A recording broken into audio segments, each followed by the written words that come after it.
In today's morning business report, where does Connecticut rank for starting a business? Well, the Treasury also taps retirement funds to avoid breaching the U.S. debt limit as well. So Channel 3's Jane King is live at the NASDAQ with these stories for us. Good morning, Jane. Happy Friday.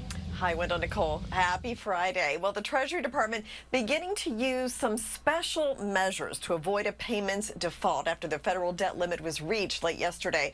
Now, the move will give the Treasury the ability to keep making the federal payments while it's unable to boost the overall level of debt. No federal retirees or employees will be affected, and the funds will be made whole once this impasse ends, they say. And mortgage rates in the U.S. decreased for a second week in a row, now reaching a 4-month low. The average for a 30-year fixed loan fell to 6.15% from 6.33% last week, according to Freddie Mac. The drop in rates is the lowest since September, and it has spurred demand for home buying, home building, and refinancing. So Connecticut, not the best state if you're looking to start a business. And in fact, while it ranks at 49th, now breaking it down, Connecticut was really high for access to resources. So things like investment money, office space, and educated workforce. But the costs of starting a business were really high. Connecticut had among the highest labor costs in the nation.